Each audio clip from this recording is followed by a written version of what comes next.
What's up, fellows and fellettes? Is fellettes a thing? I don't know.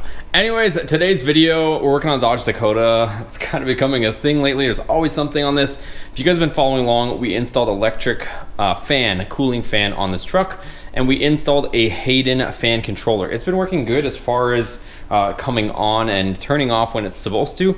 So that Hayden fan controller leaves something to be desired. It seems to work, comes on, turns off when it needs to, but it does have very thin wiring. And in that thin wiring, it ends up blowing fuses. It doesn't have the wire gauge, the sizing needed to control a typical fan. Maybe one of those small little rinky-dink fans, but a normal significant fan like we have on the Dakota, the wiring gets hot, it pops fuses, and it's just asking for trouble. So what I have in its place is something that I picked up, and it has much heavier duty wiring. I had really good reviews on Amazon, which is where I picked it up, and I will link this down below so you guys can check it out.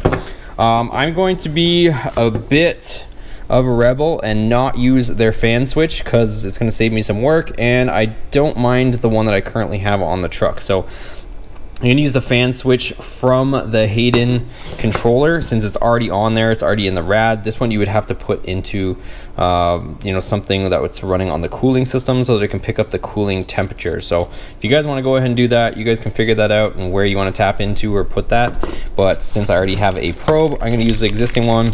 Comes with some connectors, and it comes with a couple other things that you guys are going to like.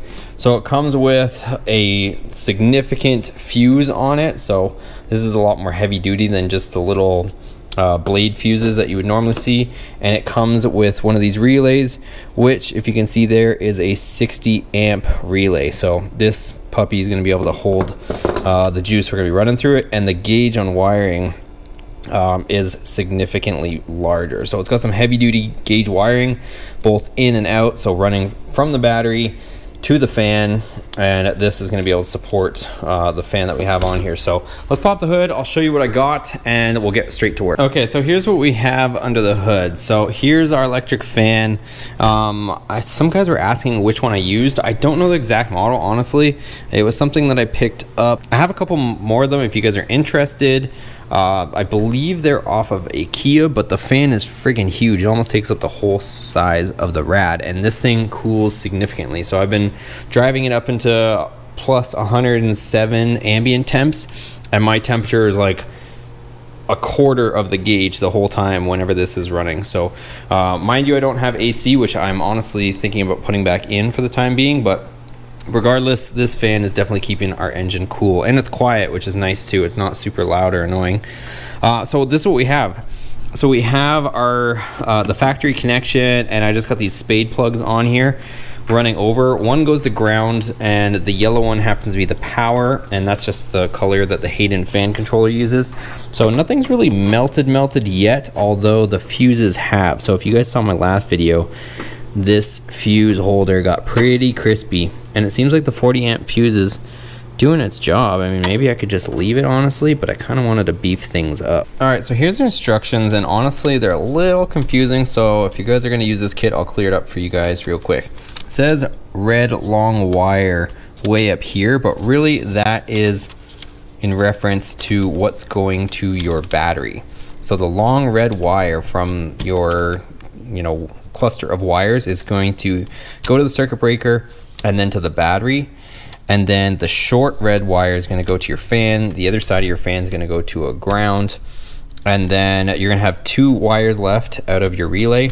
One of them is going to go to like a power in essentially, and the other one's going to go to your fan switch. So that's pretty much how it's going to go. So you're going to have power coming in, go to the fan switch.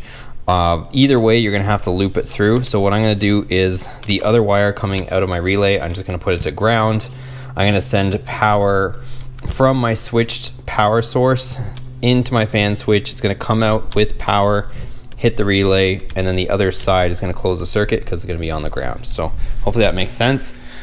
And this is all of the jangleness that's coming out of here. So what I would like to do, honestly, one day, you guys, it'd be kind of cool to go to a junkyard and get a original fuse box and steal some of the hardware out of it, because I have a lot of spares in here, and it would be nice, honestly, I do want to do it one day, is to complete some of these circuits, and instead of having all these external, you know, fuses and stuff like that and relays, to wire it into the back of here, have one of these as the relay for the fan, have this as the fuse, and it would be as factory, and the only wire that you would have coming out is just to run to your fan. It would be a lot cleaner. I'd like to do it one day, so maybe if I ever get a chance to, I'll run over to a junkyard, get that stuff and do it that way. But for now, all this mishmash. So like I said, I have this wire here, which is coming from my switch source. If you follow it around, the yellow goes into my fan switch, which is right there. Hopefully you guys can see it sticking out of the rad. Comes back out. So once this closes, once the fan switch gets up to temperature, I'll have power coming out on this brown wire, which is leading into here. And on the other side of this is the black, which, as you can see, goes to my ground.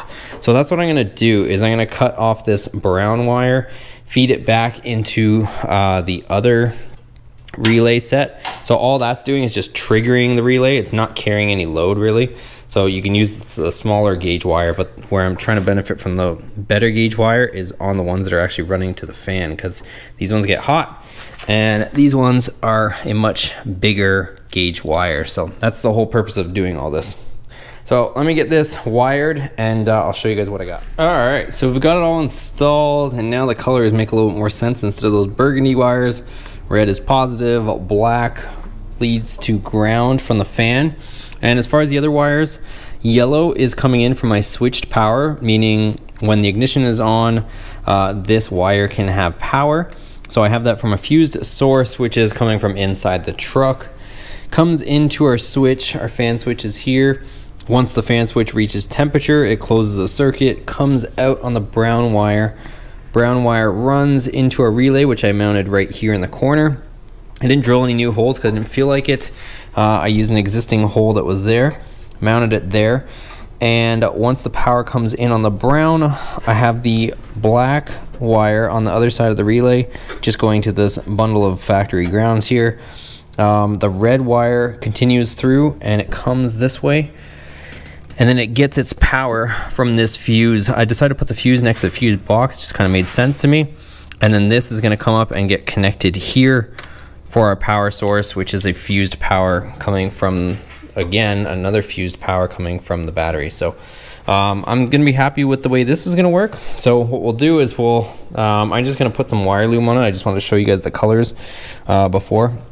And again, here's that yellow wire. It's coming through and getting my fused power from inside when you turn the ignition on. That means that the fan will run with the truck off, which is what I want. You guys can, do as you please that way.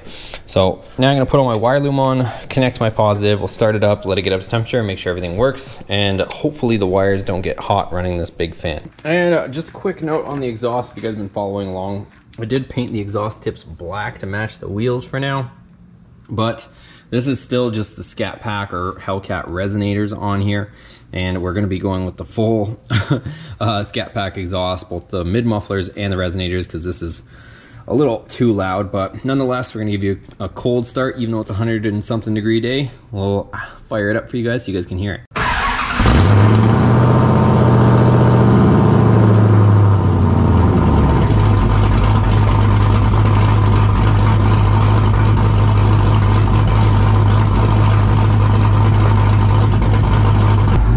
Waiting for it to get up to temperature. Temperature is, if you guys can see, just past that first or second little tick there, not quite a quarter. So fans shouldn't be on right now, and they're not. Just waiting for it to get up to temperature and her rowdiness over here. Okay guys, so our fan is on. I don't know if you can see it spinning, but trust me, it's spinning. Blowing a ton of air. And if you're wondering, that's where my temperature is right there. And it'll pull it down. This fan works insanely well on this truck. And if you guys are wondering, ambient temps right now, 100 degrees. and she's staying cool. Just like that. All right, guys, well, that's gonna be a wrap for today's video. So it's working. Like I said, the reason why I did all this was to have the upgraded and beefier wiring and to not be blowing through fuses. So I hope this is gonna do it, but as always, I will keep you guys posted on if anything changes. So far, everything's working the way it should, but I'm gonna test it for you guys, and if anything does change, I will let you guys know as always. So if you guys like this video, you found it informative, make sure you give it a thumbs up. Everything that I use, that kit will be down in the description below. And also let me know what you guys think in the comments down below of that kit versus the other one. I think it's a little bit cleaner install instead of having two fuses floating around. We got that one beefy fuse. But like I said, in the future, I do want to eventually go and get a different fuse box. Also, mine is kind of all busted up on that side anyways, so I do kind of want to go and get that stuff from junkyard and do it as if it was factory. So thanks again for watching, guys. We'll see you on the next video.